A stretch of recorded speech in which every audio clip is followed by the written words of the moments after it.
CM Sukhu अब कल जाएंगे सराज। मौसम खराब होने की वजह से आज का दौरा टला। चंबा के चुराहा में फिर फटा बादल। पंगोला नाले का रौद्र रूप देखकर सहमे लोग। स्वर्गीय वीरभद्र सिंह की चौथी पुण्यतिथि पर कांग्रेस कार्यालय शिमला में श्रद्धांजलि कार्यक्रम। कार्यकर्ताओं ने उनके योगदान को किया याद। कांग्रेस प्रदेशाध्यक्ष प्रतिभा सिंह का कंगना रनौत पर फूटा गुस्सा। बोली, मंडी की जनता पछता रही।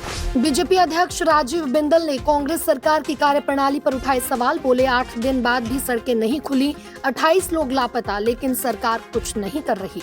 आपदा के इस वक्त में लगातार एक्टिव हैं जयराम ठाकुर। सराज की जनता के साथ खड़े होकर निभा रहे विधायक का फर्ज। हैक होने के 18 घंटे बाद एचपीयू की वेबसाइट फिर से हुई शुरू।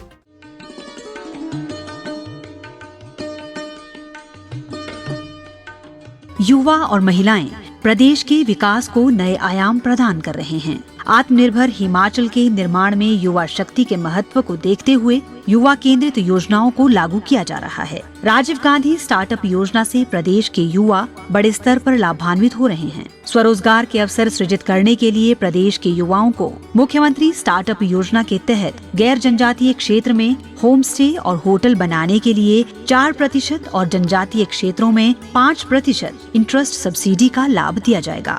रोजगार के अवसर सृजित करते हुए पिछले 2 वर्षों के दौरान 42,000 से अधिक रोजगार के अवसर उपलब्ध करवाए गए। इस वर्ष विभिन्न विभागों में 25,000 भर्तियां की जाएंगी। प्रदेश में 1,088 कांस्टेबल के पदों पर भर्ती प्रक्रिया जारी है।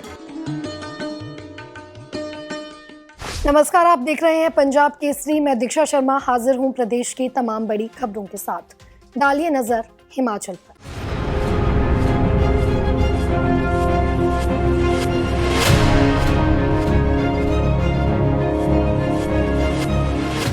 हिमाचल प्रदेश के मुख्यमंत्री सुखविंदर सिंह सुक्खू का आज सराज जाने का दौरा फिलहाल कल के लिए टल गया है। दरअसल आज सीएम सुक्खू सराज के आपदा प्रभावित क्षेत्रों में पहुंचने थे, लेकिन मौसम खराब होने के कारण उनका हेलीकॉप्टर शिमला से उड़ान नहीं भर पाया। ऐसे में अब कल यानी 9 जुलाई को सीएम सुक्खू सराज दौरे पर रहेंगे। बढ़ते हैं अगली खबर की ओर। हिमाचल प्रदेश के चंबा जिले के चुराहा उपमंडल में मौसम ने एक बार फिर से अपना रौद्र रूप दिखाया है। सुबह सवेरे चरोड़ी पंचायत के अंतर्गत आने वाले पंगोला नाले में बादल फटने की सूचना मिली, जिसके बाद क्षेत्र में अफरा तफरी मच गई। इस हादसे में नाले में जल प्रवाह इतना तेज था कि सड़क मार्ग पूरी तरह से बंद हो गया। आम लोगों का पैदल चलना भी मुश्किल हो गया है। हालांकि राहत की बात यह रही कि अब तक किसी तरह के जानमाल के नुकसान की पुष्टि नहीं हुई है। तहसीलदार तीसा आशीष ने जानकारी दी कि नुकसान का आकलन किया जा रहा है। आपको याद दिला दें कि 2 दिन पहले भी इसी क्षेत्र की ग्राम पंचायत बघेईगढ़ और टिकरीगढ़ में बादल फटने की घटनाएं हुई थी। ऐसे में लगातार हो रही ये घटनाएं प्रशासन के लिए चिंता का विषय बन गई हैं, तो वहीं स्थानीय लोगों के लिए डर का माहौल बना हुआ है। हिमाचल प्रदेश की राजनीति में दशकों तक राज करने वाले और 6 बार मुख्यमंत्री रहे स्वर्गीय वीरभद्र सिंह की आज चौथी पुण्यतिथि है। इस मौके पर शिमला स्थित कांग्रेस कार्यालय में श्रद्धांजलि सभा का आयोजन किया गया। इस दौरान कांग्रेस के कई वरिष्ठ नेताओं और कार्यकर्ताओं ने उन्हें श्रद्धांजलि दी। मुख्यमंत्री सुखविंदर सिंह सुक्खू ने भी सोशल मीडिया के माध्यम से राजा वीरभद्र सिंह को याद किया और उनके योगदान को नमन किया।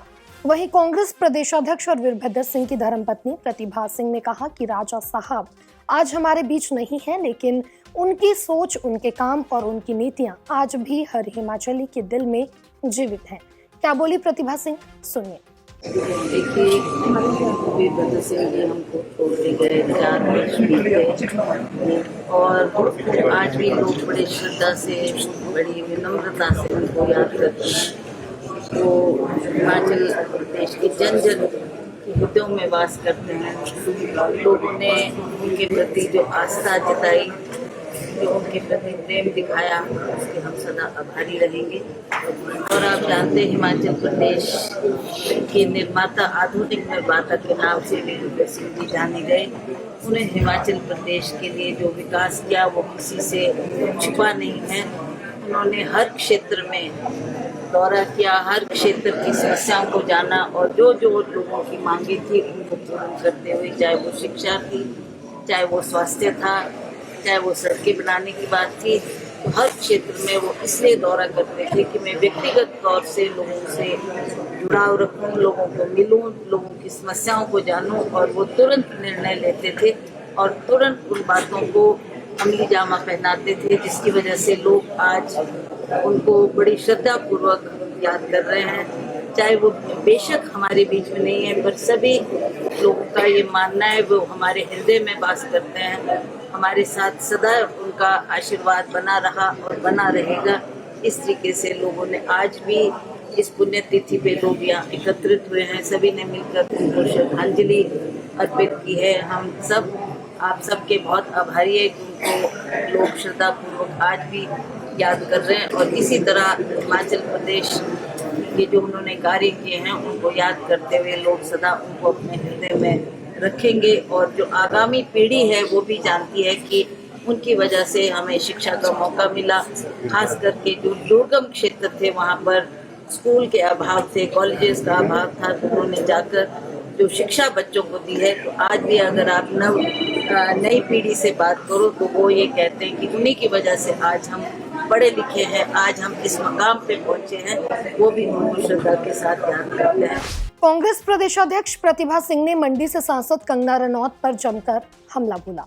उन्होंने कहा कि एक सांसद को हर साल 5 करोड़ रुपए की निधि मिलती है, 5 साल में ये राशि 25 करोड़ होती है, फिर ये कहना कि फंड नहीं है सरासर मजाक है। प्रतिभा सिंह ने आरोप लगाया कि आपदा की इस घड़ी में कंगना रनौत न तो राहत दे रही हैं, न ही कोई ठोस प्रयास कर रही हैं। उन्होंने कहा कि कंगना रनौत को चाहिए कि वह तुरंत प्रभावित क्षेत्रों में जाती, लोगों का दर्द समझती और संसद में आवाज उठाती, मगर वो तो कैमरे के सामने आने के बाद गायब हो जाती है। प्रतिभा सिंह ने साफ कहा कि मंडी की जनता अब पछता रही है। क्या बोली प्रतिभा सिंह, सुनिए। भरमौर, कहाँ किन्नौर, कुल्लू, सारे इसी क्षेत्र में आते हैं, तो सभी की दुख तकलीफ जानना, उनके बीच में जाना, और ख़ास करके ऐसी आपदा की स्थिति बनी है तो उनको तो तुरंत आके लोगों के बीच में जाकर उनकी समस्याओं को जानना चाहिए। उसका एक खाका बनाकर वो पार्लियामेंट में बात करें, प्रधानमंत्री से मिलें, उनसे विनम्र निवेदन करें कि हिमाचल प्रदेश के बाद इस साल भी बहुत बड़ी आपदा आई तो हमारी आप मदद करें। ऐसा अगर वो कार्य करती तो लोग उससे खुश होते, परंतु इस तरीके की भाषा का प्रयोग करके आज हिमाचल, खास करके मंडी पार्लियामेंट्री लोग भी आज पछता रहे हैं। वो कह रहे हैं हमारे से बहुत बड़ी गलती हुई है, बहुत बड़ी भूल हुई है जो हमने इनको सांसद चुना है, और इस तरीके की ये बात कर रही है। अगर वो आती, दौरा करती और हेल्प करवाती हिमाचल प्रदेश की, तो इसमें बहुत बड़ा योगदान उनका होना चाहिए था, पर आप जानते हैं कि she is not taking her work seriously. वो कह रहे कि फंड तो हमारे पास नहीं होता, मेरे पास तो कुछ भी नहीं है, फंड्स किस तरह से जो है एमपी दे सकते हैं? देखिए, ये हंसी की बात नहीं है तो और क्या है। एक एमपी के पास भारत सरकार हमारे को एक साल में 2 करोड़ रुपया देती थी। पहले 1 करोड़ था, फिर 2 करोड़ हुआ, अब 5 साल में एक साल में हमको 5 करोड़ मिलता है, और उसी तरह से 5 साल में 25 करोड़ की धनराशि एक एमपी को मिलती है, जो कि वो अपने एरिया में इसको डिस्ट्रीब्यूट कर सकते हैं। और ख़ास करके जो ऐसी आपदा आई है वहाँ तो we can give MP fund से आप उनकी मदद कर सकते हैं। किसी को राशन नहीं मिल रहा, वहाँ राशन दिलवा दो, कहीं सड़कें टूट गई है वहाँ आप योगदान दें, और जब देखेंगे लोग कि एमपी भी कर रही तो लोग भी उसमें जुड़कर बढ़ चढ़ के भाग लेंगे और लोगों की मदद करेंगे। पर इस तरीके का उनका जो रवैया है, इससे लोग बहुत नाराज़ है, बहुत नाखुश है कि एक एमपी की जिम्मेवारियों को ये समझ नहीं रही, और किस तरीके की बात इन्होंने की है, उससे लोगों में बहुत निराशा हुई। और वो आपदा प्रभावित क्षेत्र है, बहुत लोगों ने जो है अपनों को खोया है, और वो वहाँ पर खिलखिला रही है। That I can't comment on that. हमको तो जब हम ऐसे क्षेत्रों में जाते हैं हमको तो रोना आता है लोगों को देख के। लोग हमारे को गले लगा के बोलते हमने अपने प्रियजनों को खो दिया, हमने अपने बेटों को खो दिया, हमारा एक ही एक पुत्र था वो चला गया इस बाढ़ में। तो उसमें दुख होता है कि हम क्या कर सकें इनके लिए। हम प्रयास करते हैं, संभव हमारा कोशिश होनी चाहिए कि हम सरकार से भी बात करें, हिमाचल प्रदेश को भी अवगत करवाएं कि मैं दौरा करके आई, वहाँ पर ऐसी स्थिति है, जो उनकी अभी तुरंत ज़रूरत है उसको पूरा करें, चाहे वो राशन है, चाहे पानी है, चाहे मेडिसिन्स है, वो उनको मिलनी चाहिए ताकि उनकी जो लोग हैं, प्रभावित लोग हैं, उनके पास उन्होंने सब कुछ खो दिया, अपना घर खो दिया है, ज़मीनें खो दी है, अपनी गौशालाएं खो दी है, अब कई लोगों के परिवार के लोग चले गए हैं। तो ऐसे वक्त में हम उनके साथ खड़े न रहें तो इससे बड़ा दुर्भाग्य और क्या हो सकता है। भाजपा प्रदेशाध्यक्ष डॉक्टर राजू बिंदल ने भी सरकार की कार्यशैली पर सवाल उठाए हैं। उन्होंने शिमला में प्रेस कॉन्फ्रेंस की और कहा कि आपदा के 8 दिन बाद भी न मलबा उठा, न सड़कों की सफाई हुई, 28 लोग अभी भी लापता हैं और सरकार पूरी तरह निष्क्रिय नजर आ रही है। उन्होंने कहा कि इतनी गंभीर स्थिति में भी राहत कार्यों की रफ्तार धीमी है, जो सरकार की संवेदनहीनता को दिखाता है। बढ़ते हैं अगली खबर की ओर। सराज से विधायक और नेता प्रतिपक्ष जयराम ठाकुर लगातार बाढ़ प्रभावित क्षेत्रों का दौरा कर रहे हैं। बिना थके, बिना रुके वो पहाड़ी और दुर्गम रास्तों को पार कर उन लोगों तक पहुंच रहे हैं जिन लोगों को इस वक्त उनकी सबसे ज्यादा जरूरत है। प्रभावित परिवारों से मिलकर उनका हाल जानना, प्रशासन को जरूरी निर्देश देना और लोगों को ये भरोसा दिलाना कि आप अकेले नहीं हैं, ये सब जयराम ठाकुर की दिनचर्या का हिस्सा बना हुआ है। ऐसे में प्रदेश की जनता, खासकर सराज के लोगों में उनके इस जज्बे की खूब सराहना हो रही है। सर, मेरे गोद में 11 महीने की बेबी थी, जिसको लेकर मैं यहाँ से आई। मेरे पास ऑप्शन है कि मैं 15 साल से क्वार्टर में मैं 2 महीने अभी इस रूम में आई थी। सर, इनके घर में मैंने क्वार्टर लिया हुआ था। इतने अमराध को मेरे बच्चों के कान से, नाक से मलबा चले गया। जनसेवा क्या होती है और जनसेवक को कैसे अपने लोगों का ख्याल रखना होता है, नेता प्रतिपक्ष जयराम ठाकुर इसका जीता जाता उदाहरण बन गए हैं।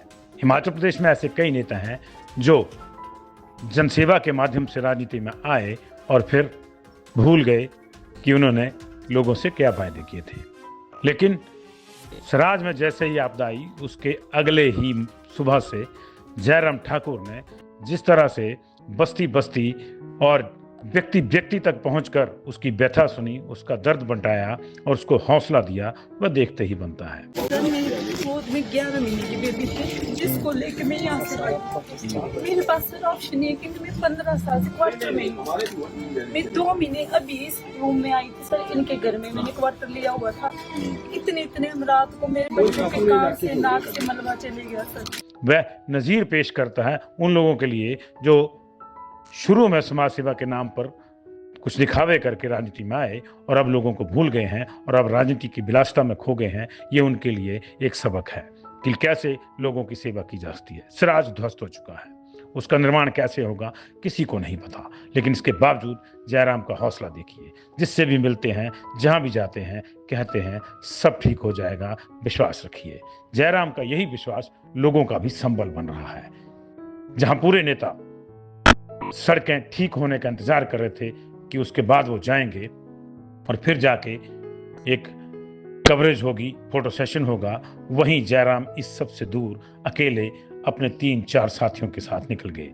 अब उनका ये प्रयास पूरे काफिले में बदल गया है। लोग उनके साथ लगातार जुड़ रहे हैं और साथ चल रहे हैं। वो एक गांव, दूसरे गांव, तीसरे गांव, गाड़ी मिली तो गाड़ी, नहीं मिली तो पैदल भी जगह जाकर लोगों से मिल रहे हैं। कहने वाले कह सकते हैं कि इसमें नया क्या है। जयराम ठाकुर वहां से लगातार 5 बार चुने गए विधायक हैं, ये उनका इलाका है। कहना आसान है, लेकिन मैं आपको बता दूं कि हमने कभी जयराम ठाकुर को वोट मांगने के लिए भी इतना पैदल चलते नहीं देखा है। पिछले 5-6 दिन में ये शख्स 150 से 200 किलोमीटर तक पैदल चल चुका है। शरीर थक चुका है, लेकिन हिम्मत बनी हुई है और वो बिल्कुल चरम पर है। जयराम की इस हिम्मत को निश्चित तौर से दाद देनी बनती है। बाकी नेता आए, उनकी पार्टी भी आई, ऐसा नहीं है कि कोई नहीं आया, सरकार की ओर से भी लोग आए, लेकिन बहुत कम आए। जितना आना चाहिए था उतना नहीं आए। जो आए भी वो क्या करके गए ये कहने की जरूरत नहीं है। कहना ना होगा कि इस पूरे त्रासदी में, इस पूरी आपदा में, इस पूरे प्रकरण में जयराम ठाकुर जिस तरह से अकेले ही तमाम विषमताओं से लड़ते हुए अपने लोगों तक पहुंच रहे हैं, वह आने वाले दिनों में भी, आने वाले सालों में भी कई लोगों के लिए एक उदाहरण पेश कर सकते हैं। लोगों को इससे सीख लेनी होनी चाहिए। जनसेवा क्या होती है, इसका सही मायना क्या है, ये जयराम ठाकुर ने बता दिया है। बाकी तो सब भविष्य की बात है। हिमाचल प्रदेश विश्वविद्यालय की वेबसाइट साइबर अटैक का शिकार हुई। करीब 18 घंटे तक वेबसाइट ठप रही, जिससे छात्रों को भारी परेशानी का सामना करना पड़ा। विश्वविद्यालय प्रशासन ने तुरंत एक्शन लेते हुए वेबसाइट को मेंटेनेंस मोड में डाला और अब 18 घंटे बाद वेबसाइट को दोबारा से शुरू कर दिया गया है। हालांकि कुछ पुरानी सूचनाएं अभी भी गायब हैं, जिन्हें जल्द बहाल किया जाएगा। विश्वविद्यालय प्रशासन का कहना है कि वेबसाइट से हुई शरारत के बाद इसे बंद कर दिया गया था और इसे मेंटेनेंस मोड पर डाला गया था। विद्यार्थियों को जल्द पहले की तरह ही वेबसाइट पर हर तरह की ताज़ा जानकारी उपलब्ध करवा दी जाएगी। तो ये थी हिमाचल प्रदेश के आज की सबसे बड़ी और ज़रूरी खबरें। कल आपसे फिर मुलाकात करेंगे, तब तक आप बने रहिए पंजाब केसरी हिमाचल के साथ।